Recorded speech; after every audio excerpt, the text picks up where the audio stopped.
Hola, cage fighting connoisseurs. This is KidNate of BloodyElbow.com, joined once again by the inevitable, the ineffable, the ineluctable Eugene S. Robinson, author of Fight, something. Eugene.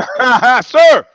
We are here for the Care Don't Care preview for, get this, the Ultimate Fighter Tournament of Champions finale. It's the big time, Eugene. We need a disclaimer. You could tell me that a hog was the sexiest woman of the year, and I'm not fucking that hog. I see. But whatever. I don't want to go blue this early in the show. Crybabies, bedwetters, grumblers, work-shy individuals, malingerers, and greedy bread gobblers. This has less to do with your skills and talents as a fighter and much more to do with the marketing heft and weight put behind you by William Morris and Ari Emanuel. You see, we changed that up. So if you want to move from the don't care list to the careless fight and exciting fight, until then, don't come crying to us. Well said. Well said. Almost makes up for the working blue right off the bat of the show. Right off the bat. And sexist, but we're not going to. We're not sexist. Where was the sexism?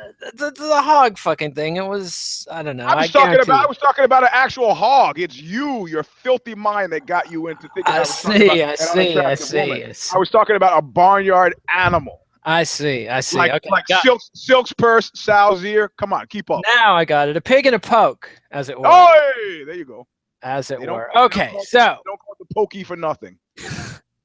We've got 2 fights on Fight Pass, 4-fight prelim on Fox Sports 1, and a 6-fight main event on Fox Sports 1. This is all Saturday night, regular time, et cetera, around 6 o'clock Central, I assume. So. First up on Fight Pass, lightweights, Yong Hyun Kim and Brendan O'Reilly. This is not Stun Gun Kim, although the man unfortunately has the exact same name. Yeah. So you know what that means? I'm guessing you don't care. I don't give a fuck. Yeah, I give no fucks. This is Hey. We have a guest here. Come here for a second. This is Darlon Vinicius, world champion. Hola, welcome to the show. Yeah, well, he doesn't speak a single word of English except for words I've been teaching him. I see. Well, yeah, something about a poor teacher. I don't know. Right. One every minute, but nice to have a drop in on the show. So this is Maestro Kim, 28 years old, 13-8. Who the fuck is calling me from Memphis, Tennessee? They've been calling me relentlessly. Could somebody call that number and let me know through Twitter? You got it. Why are they harassing me? Anyway. Maybe it's Colonel Tom Parker back from the dead. He thinks you knew Elvis. All right. So anyway, I'm sorry. All right. I really don't give a fuck. The ethics of online harassment with Eugene S. Robinson. That'll be a new show. Okay. So you just docked somebody, but they're harassing you, so be that as it may. All right, middleweight. Elvis Mutapcic, against Anthony Smith. Yeah, I know Elvis because you're not likely to forget a fighter named Elvis. That's one good way to be on the cusp of care, but not enough of a cusp to make me really care. Yeah, he's the kind of guy who's got a SureDog bio, but no Wikipedia page, and he's 30. And there's also another Elvis. There's Elvis Sinasek too. So you know, so it's not like what this? And they both go by the King. Really? Yes. Okay, they should be docked for that alone. Yes, there's only one King. All right. Now we're on to the Fox Sports 1 prelim card. For me, that would be King Vidor. King Vidor. The film director, he was Vidor, Texas, a completely segregated city. It was ethnically cleansed in the early 1920s by the Ku Klux Klan, and in the 90s they had a black guy move out from Beaumont, and was soon fled Vidor after a few weeks of harassment, where he was then promptly murdered in his housing project in Beaumont. So, draw your own moral conclusions. Yeah, an ugly Texas tale. So, middleweight, Josh Stansbury and Devin Clark. I don't care. This reminds me though of a friend of mine, and in America we get very casual with our talk, especially amongst fighters. And he did something that kind of irked me. I said, "Hey man, how you fucking do that? I'm gonna kill you," And the guy got super fucking serious. And I'm like, go ahead, man. As he should. I go, man, no, it's a figure of speech. He goes, I'm a Jew who lives in Berlin.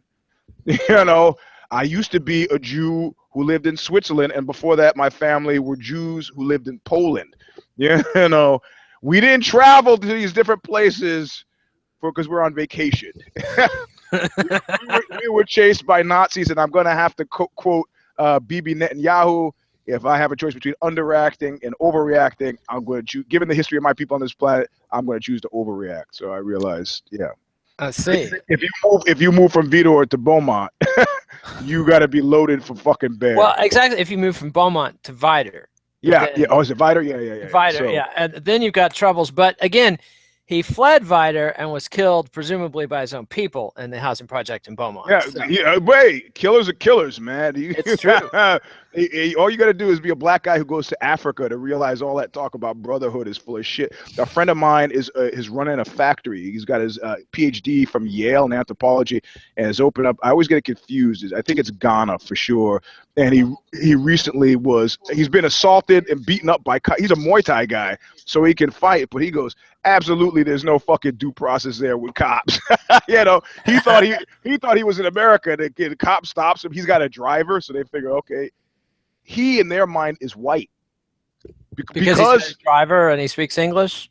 Yeah, and he's not African. So you might as well be fucking white, even though he's as dark as I am. And so he gets out of the car and says, well, sir, and they just fucking whipped the fuck out of him. He didn't get beyond, well, sir. Then it whip. He goes, he was on the ground screaming like a girl, you know. Wow, were they using rhino hide, perchance? Yeah, those long whip-like thing. And so now he's like, okay, now I hire security. Well, his driver and the security guard were fucking robbed, like not even, it was a robbing and an assassination attempt, you know. And he figures that the oil companies are behind it because he's making diesel fuel out of refuse, you know. You sure he's not in Nigeria? He could be. He's in Nigeria, Ghana, and he's using reverse paralysis. And so he just put up this post like, man, my dude's dead. I need another security guy. It's like, hey, man, how much they you really killed his bodyguard? I think he was stabbed. Jesus, fuck, that's terrible.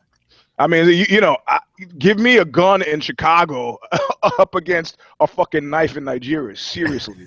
You know, I've often maintained to folks that I'm much more afraid of knives than I am guns, you know. Any place I could touch you with a knife, you're going to be fucking cut. Whereas, you know, most people are shot from a distance of 3 feet away, but you also have your best chance of avoiding being shot at anywhere outside that range. Too close, you get the gun. Too far, the guy misses. So, yes. Anyway, this was a long aside. I see. And I was going to quote some Chuck D, but I'll just let that slide. All right. Uzi weighs a ton? Huh? Your Uzi weighs a ton? No. Welcome to the Terror Dome. Yeah, no shit. That's a good one. The shooting of Huey Newton was the hand of who pulled the trigger. Yeah, of course. All right. So, did you see another aside? I just can't help myself. Did you see this viral video that was going around of some white guy who flipped out in a road rage thing on a black guy? Now, this is on a black guy. This is a road rage thing somewhere in the mid-South, I think Tennessee or Kentucky. The guy used the N-word, but then he tried to drop he was trying to drop signs from Boondocks and some other like black. Oh, I did see that. This was like in the park a lot. Right? Yes, a lot of ethnic confusion engendered there, I have to say. So, you know, I've been waiting for some jumped up guy who figures it's his time to, you know, and a guy wants to talk to me, a fairly serious guy that I know, and he's concerned about acts of violence against people of color. And I said, man, I got to tell you, I was 100% serious when I go, this is my time. It's not often that I get to relive New York in 1977, and I'm much better equipped now. So I'm like, yeah. You know, I mean, if you're a doomsday prepper like myself, it is kind of like a school holiday. So, isn't it? It's like when there's an earthquake and everybody's homeless, and the homeless guys are like, "Welcome to my world." Exactly. This is why I've got pepper spray secreted everywhere I go, and the retractable truncheon. I don't know. Right. So it's like, I want you to feel your oats. You know, Come on down. I'm making plans to go to strongholds too. I'm not just keeping this shit local. I got plans to go up to Oregon and Idaho and Denver, you know, just to see what's going on. I look forward to that investigative reporting on Aussie. I hope they bring their Oh, cameras. I think, you know, I had to tell a story the other day at the office. Well, I had to, and I start saying, hey, you know, the last 3 times I punched somebody in the face, and then I finally realized I've exceeded the capacity of the audience to understand in the first 3 seconds. Then I kind of go like, look, it happens, you know. And my point was, I told the people that I was going to punch them in the face, and when I punched them in the face, they had the same look as a guy before them and the guy before that, complete and total surprise. If somebody tells me they're going to punch me in the face, I fucking believe it. That's usually when I strike back. If no, because I like them to take the first strike, so I can always say I was defending myself. Well, I feel if I've been verbally threatened, I've been assaulted. So you're right. And you're much bigger than me, so I don't really get into. You know, one of my MMA matches, this guy fucking was from a boxing scholarship to Minnesota, and he fucking put me down like the first fight, like hit me in my body. You could Donna Shalala, my body fell in the L on the floor. I was like sitting like this on my ass, looking up at him, and he made the mistake of starting to talk to me. And he's like, well, you see what happened? And I fucking scrambled to my knees, pulled his legs out, and then choked him out. It's like, fuck you, boxing, man. If I had known you had gone to school in a boxing, who even knew a boxing scholarship existed? Fuck. I mean, you can't be too well educated. That's all I've got to say. All right, so moving right along. Women's strawweight, Kailin Curran and Jamie Moyle. Don't I give a shit. You don't care about Kailin Curran? No, sir. Kailin Curran? No. I do care about Kailin Curran. Why? Why? Because she's on the verge of getting kicked out of UFC. So this is sadism then. Okay. I mean, she's lost 3 out of 4 fights. There's no sign she's any good. So yeah, I don't know. I'm familiar with her. That's why. And I think Moyle is going to take her, and I think they're giving, you know, I don't know. I mean, that's a good reason, huh? I don't know. Yeah, I don't know. Moyle's actually coming in the UFC off a loss Invictus, so I don't know why they're even having this fight. So I'm not giving it a care. Never mind. I forget everything I said. Yes, I do care about Kailin Curran, but it's a strictly illogical emotional investment. Okay, fuck it, I care, but I can't. I love this. You're going Trump on us. I can't. No, I don't care. I care. Actually, I don't care. You pioneered this with the different predictions on different shows thing. I mean, it's. I am a pioneer. Yeah. Yes, you are. You are. So, all right, and like the controversial whether you pick Tyrone Woodley or Stephen Wonderboy Thompson thing. I mean, you've got the video evidence on your side, but I know what I heard. I know what I heard. Man. You were so ahead of the game until you brought that up. I'm just telling you, the video evidence could lie. It could lie. It could be Pizzagate. How many people do you know who fall into the Pizzagate rat hole? Do you know about this? Amazingly enough, more than I care to fucking. Jesus Christ. It's like there's not enough going on in the world that's actual documented fact. It's crazy. That you have to spend hours looking at weird photos from badly decorated bars in D.C. Newsflash, people, if you're in a restaurant business in D.C. and you're at all prosperous, you do fundraisers for both parties. It's just that's you know what? The only time it's come up, the gay Republican who's texting teen boys. And the response, I just thought it was a funny story and shared it with my Trump guys. And their response was, "Oh yeah, what about kids being raped at the pizza parlor?" I was like, "Fuck, man, what's the matter with you? The whole zeitgeist is from fucking first grade. Oh yeah, well that's not an adult response, man. No, it's not. And you know, if you're concerned about kids getting fucked, maybe put some work into offering shelter and food for kids that are on the streets, because that's why they're out there on their own getting fucked, because we don't fucking provide any safety net. But neither here nor there. Bantamweight, Rob Font and Matt Schnell. 2 exciting last names, Font and Schnell. Close because of Font, but not quite enough. Nope. Sorry. The gruel is just getting thin these days, Eugene. That's you know, they're it's the last 5 minutes of The Godfather. I think they're straightening shit out, doing house cleaning of a variety of sorts. But yeah. Yeah. So now we come to You should know. Here's my tote sheet so far. No fucks given. No fucks. All right, but now that's about to change because we've got featherweight, Gray Maynard. I'm sorry, featherweight. What? Featherweight. What? I'm sorry. What division is that? Featherweight. I'm not so strong on knowing what division that is. Who is it? Confusing. Who is in that division again? Well, the champion's currently Jose Aldo, but there's who's an that? interim title fight. And then there used to be a guy named Conor McGregor who kind of passed through the division briefly. You know, I don't know if you remember. I'm going to draw deep on your comic book knowledge here. Do you remember the Cosmic Cube? Of course. Thanos, the whole bit. Yeah. So Captain Marvel is fighting Thanos, and not the real Captain Marvel, the Marvel Captain Marvel from the 70s. Okay. Correct. And they're fighting, and he's like, they're fighting, and he's getting his ass kicked, and then he like notices the Cosmic Cube out there, and he goes, oh, he realizes that what's happening with the Cosmic Cube is that he is drawing power from it, but his casual treatment of it belies it. So he's an act of legerdemain has tricked him by acting like he doesn't care about it. So instead of fighting Thanos, Marvel turns around, goes after the fucking cube. Thanos, the jig is up, goes after Marvel, and Marvel smashes the fucking Cosmic Cube, and then So I think this is very much a very similar thing that's happening. With the belt. So you're saying the belt is the Cosmic Cube? Yeah, I'm saying that Conor, by relinquishing that belt and again, his management says he didn't relinquish it; that it was just stripped from him. Oh yes, whatever. He's gonna take an army. That was a pretty easy. That was like fucking the Nazis going into Austria. That was pretty easy. He's gonna take an army to get his belt off me. Really? So, but I mean, by turning his back on the Cosmic Cube belt, he has.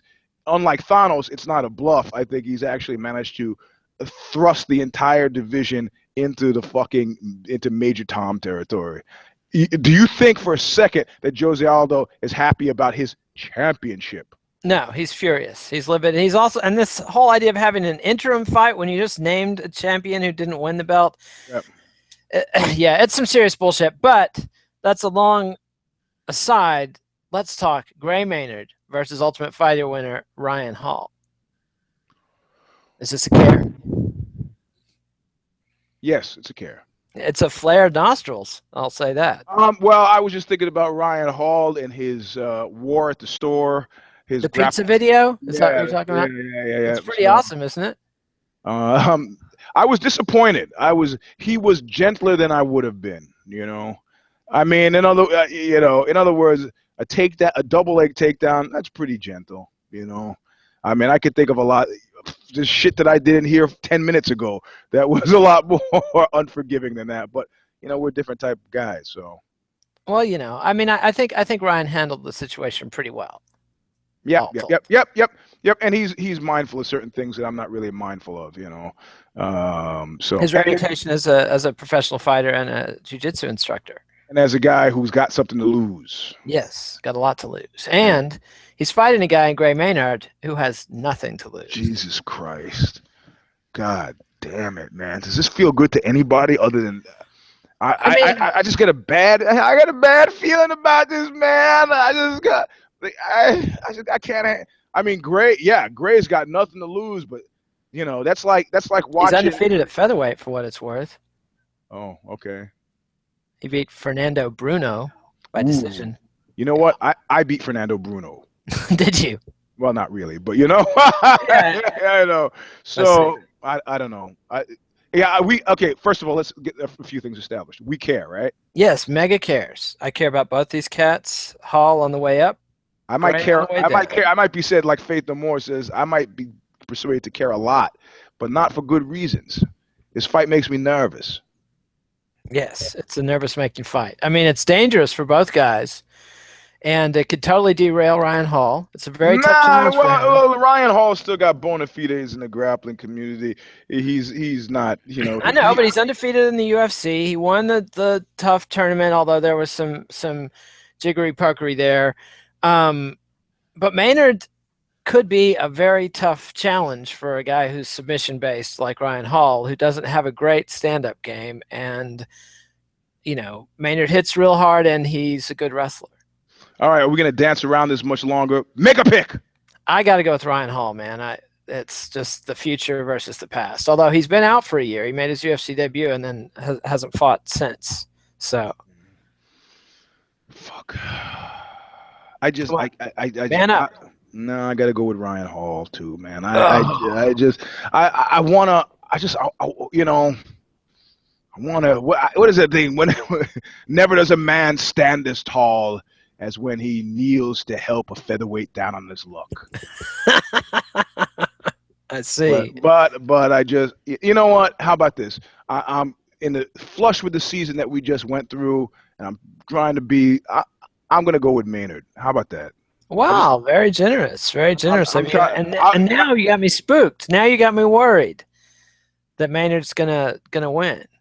Well, I'm like Florence Nightingale, man. I'm picking him because I've got I've got his best interest in mind.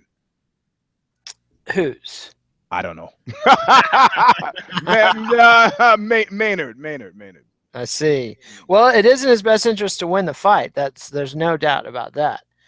I mean, the question is where's his? I mean, really, the question with him is what's happening with his head game, you know? Yeah, I mean, Frankie Edgar seriously rattled his brains, and it doesn't seem like he's recovered from that. I mean, I really don't think so. I haven't seen anything that bespeaks of a recovery. No, he's been the ghost of Gray Maynard for like 2 years at least. So so we'll see. So it's a tough challenge for Ryan Hall. Definitely going to be tougher than fighting some random big guy in a pizza place. Now we've got the 6-fight main card again, Fox Sports 1 Saturday night, opening with flyweight Brandon Moreno and Ryan Benoit. You know what? But we've had fun with Benoit balls, but I have to say I don't care. Yeah, no, it's I just same here. All right, women's bantamweight Sara McMann, former title challenger, against Alexis Davis. Oh, they both disappointed me. But in their disappointment of me, I've actually managed to care. I see. Well, they've both lost to Ronda Rousey, and they've both sort of turned it around. Let's see. They're both coming off wins. I got to go with McMahon, and it's a care. Okay. Good. You going to take Davis? I'll take Davis. All right. Sporting.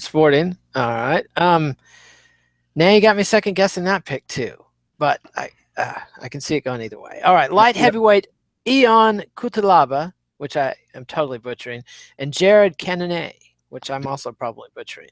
Do not care. I don't care either. Sorry, guys. All right, welterweight. This is a care, I know. Welterweight Jake Ellenberger versus your boy George Gamebred Masvidal. Yeah, big care, and I'm gonna hold it like I'm gonna stick to my friend and knuckle up, my Foku standard. I got to pick Masvidal. I see. I got to go with Ellenberger. After the way he beat Matt Brown, I think we might be seeing a whole new Jake Ellenberger. Well, maybe. I was pretty impressed with that performance. You were not? No, it was solid. It was fucking solid. Even though Matt Brown, you know, if I think those with the eyes to see would have seen that Matt Brown was due for a stumble, but no. The whole drama with his jiu-jitsu coach and everything. Yeah, that's where I'm going with that. Yeah, that kind of bad mojo in your life, I think, cannot help but be reflected in your work performance. I mean, when you're in physical altercations with one of your coaches that spill over into the courtroom, that's it's a distraction. And the reality of it is, I think of Travis Bickle standing in the campaign center with Betsy for the first time, and him waving his hands across the desk and going, "There's no reality to any of this." You know? Let's see the wisdom of Travis Bickle. Yes. Yeah, or also it followed up very quickly by talking about Albert Brooks. He goes, he seems to put his attention in the wrong places. Again, more wisdom from Travis Bickle, Robert De Niro as Taxi Driver, ladies and See, gentlemen. the mistake that people make when they this is why nobody gets that impression right when they do the "you talking to me" thing. Nobody gets it right because they do it with De Niro as a New Yorker, and what they don't know is that De Niro was playing Travis Bickle as a Midwesterner. So that was a New Yorker's attempt to imitate Midwest cadence. So when people do it, they do it with the New York thing. Hey, you talking to me? That's not what he's trying. He's trying to, listen to how he says, I can make even more money if I do it off the meter. Okay. He's trying. The cadence of meter is an attempt to make it Midwestern. It's not. A New Yorker would say meter. That's it. He's trying. So that's why nobody can actually get it really right when they try to do the "you talking." Are you talking to me? Well, that you did it affectless there. That's what you did. That's like a California non-accent that you just used there. So are you talking to me? It's a little step more in the right direction. I mean, all you got to do is ask a guy from like fucking Michigan to do it, and he'll do it. Yeah, I see. Interesting theory. He'll do it if he doesn't stoop to trying to do a New York accent, then he'll do it. Yeah. I do think though, Ellenberger and Masvidal is a heck of a fight because Masvidal, the book on Masvidal is this is a guy who's tough and skilled with some problems about when he puts his foot on the gas pedal at the wrong times or not enough. He coasts too much. He hangs back. There's no hanging back with Jake Ellenberger. Dude is scary. Dude hits real hard, and dude seems to have gotten it a little bit under control after the stumble. Yes, so after a series of stumbles. I mean, like many fighters, he had to repeatedly get punched in the face to learn. Well, maybe I need to change my approach here, but he did. Or maybe those chemicals that I accidentally keep taking on purpose, maybe not that good for me. Maybe. So we'll see. And it's at welterweight, so they presumably won't have Masvidal. At least won't have any weigh-in problems. Yeah. So yeah, very interesting. I'm picking Ellenberger, but I think it could go either way, and I look forward to seeing this is actually a card full of action. We are diverging on everything so far. So even though my first two picks were anyway. And there's two more fights to go. First up, co-main event, flyweight. Coaches from the reality show, which I don't know anybody who watched that. Nope. I mean, so Joseph Benavidez versus former Olympic gold medalist Henry Cejudo. Yeah, big care. Yeah, this is a big fight. I mean, the flyweights don't get much love, but these guys are top tier MMA artists and pound for pound, absolutely at the peak. Cejudo and Benavidez have both lost to Mighty Mouse. Cejudo didn't make it out of the first round. How did he lose again? He got beaten up knees and punches by Mighty Mouse in the first round. Right. That's right. He just I'm gonna pick Cejudo. Really? Yeah. Because of because if you athlete? No, not so much. That's the past. But I like how these guys. Like I'll give you a great example. Mr. Crapanzano. My trig teacher in high school. Now, I've told this before. He takes 10 points off, and I complain about it. I go, hey, Mr. Crapanzano, I got the answer right. He goes, oh, you didn't show your work. I said, I did it on the desk. I didn't have time. I didn't have scrap paper. Now, if I'm a smart teacher at that point, I go, which desk were you sitting at? So I can see the work that you did. Instead, he says, well, Playboy, which is what he used to call me, if you figure that out on the board now, I'll give you the 10 points. So I go to the board, do the whole fucking thing, and he's like, give me your paper. Because I got it right. Why? Because after the test was over, I said to Kenny Ryer, I go, hey, Kenny, how do you fucking do this? Because I wanted to know. That's Henry Cejudo. So you had cheated to get the correct answer in the first place. I did cheat in the first place, but for me, it was more about, and it was a product of not having enough time and not knowing the answer. Yes. But I did really want to learn it afterward because I felt like I was close to figuring it out. So I got my 92. I see.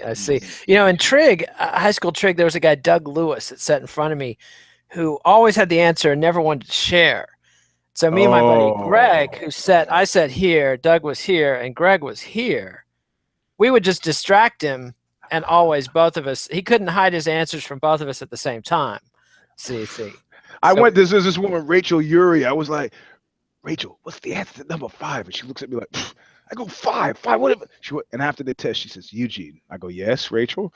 She goes, what were you trying to do in there? I go, yes. She goes, never in a million years. I was like, come on. What is your fucking problem? She goes, you're only cheating yourself. I go, really?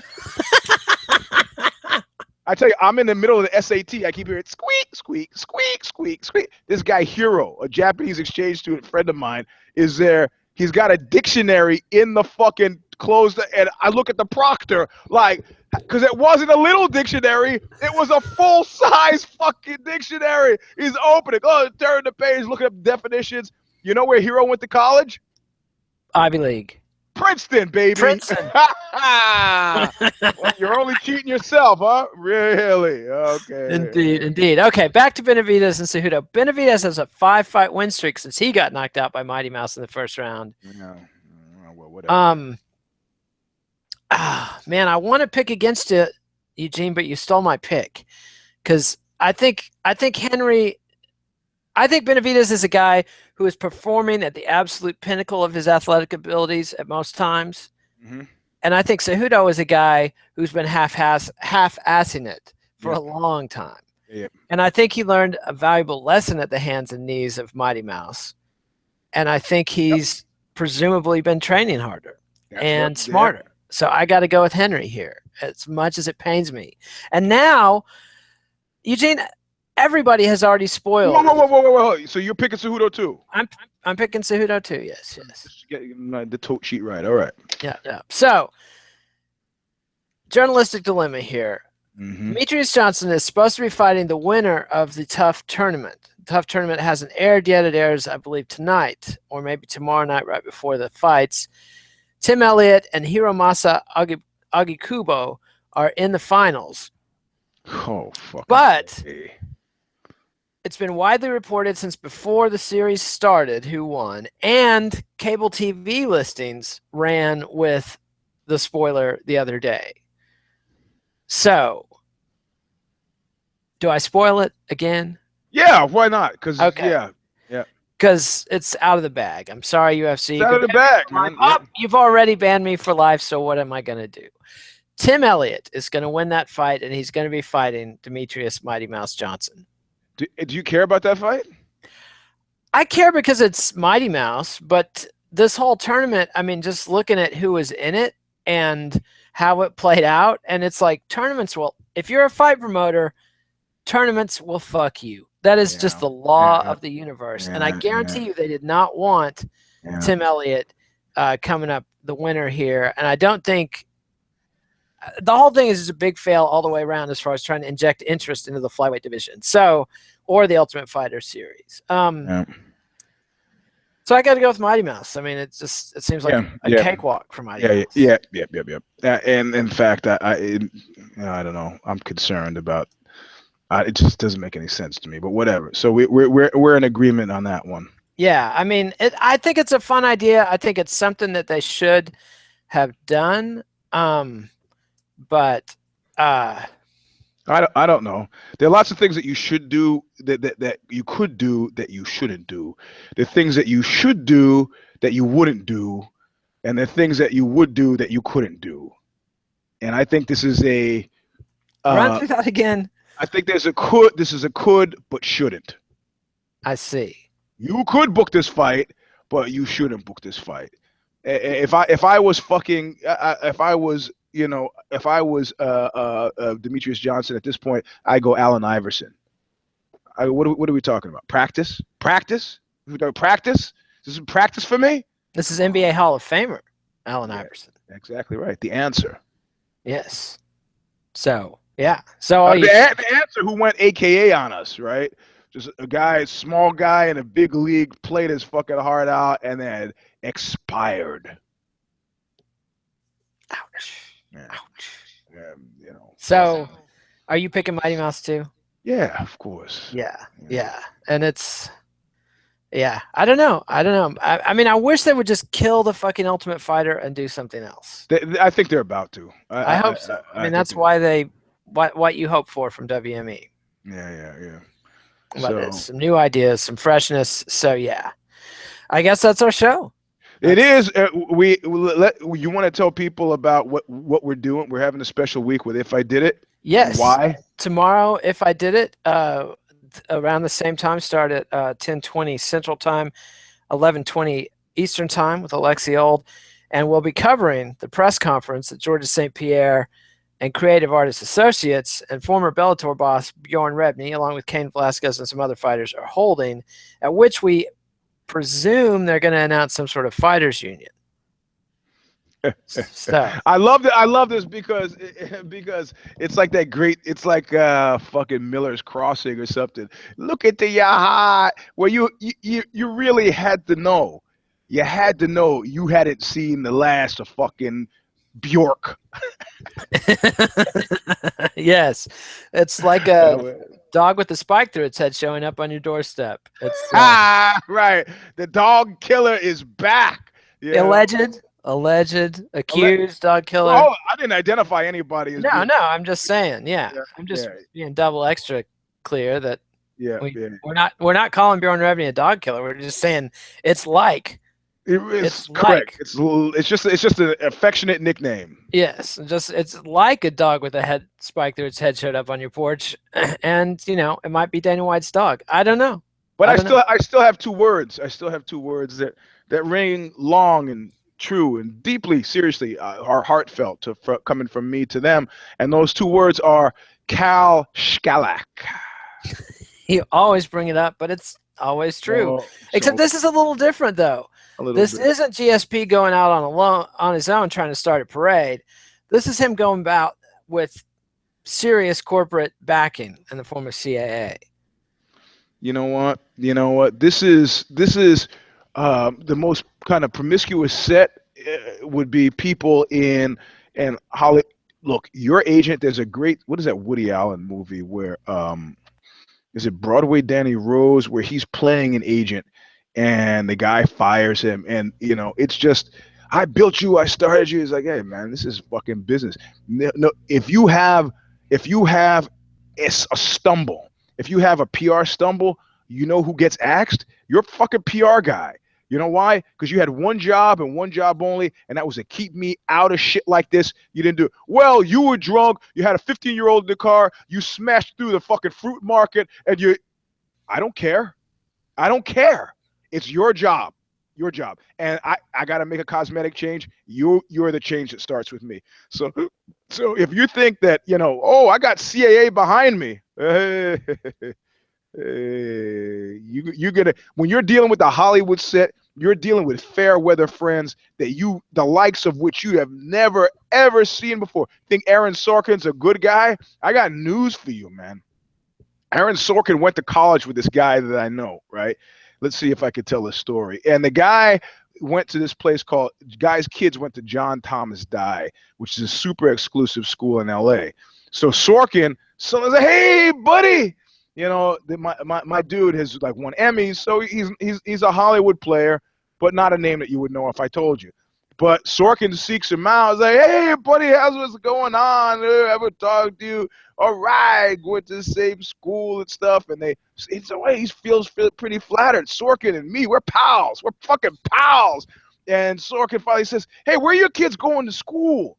Like he doesn't know. And the guy says, well, John Thomas. Oh, of course, this is where all the A-listers kids go. It's become like the de facto go-to place that you got to get your kids into, and if you want to do business at the meetings, right? So he's like, Sorkin wants to be friends. And he's like, hey, like maybe you could put a good word in with the principal for me. Sorkin's fucking Sorkin. He feels like he's got the edge. And my dude was like, fuck yeah, I'm going to do some influence trading, influence peddling. So he fucking writes a letter of recommendation for Sorkin, puts his fucking name, and the people at John Thomas Dye are like, sorry. You don't tell us, we tell you. Sorkin's kid doesn't get in. Doesn't get into John Thomas Dye, at least the first try. He may be there now, I don't know. How many times do you think the phone and the emails were pinging from Aaron Sorkin afterward? I mean, yes, for the sake of propriety, the rest of us will try to play it off a bit like, maybe email a guy a couple of times, maybe have coffee or tea with him, dinner with him after that to say, hey, look, this wasn't the only reason I palled around with you. Fucking no fucking fucks given, not bing. Fucking the whispery wind of the Hollywood chill, nothing. Hey, nothing. I've had the same experience with an Austin realtor. So, you know. Yep. You can't, what is that Flavor Flav? You can't do nothing for you, man. So. Yep.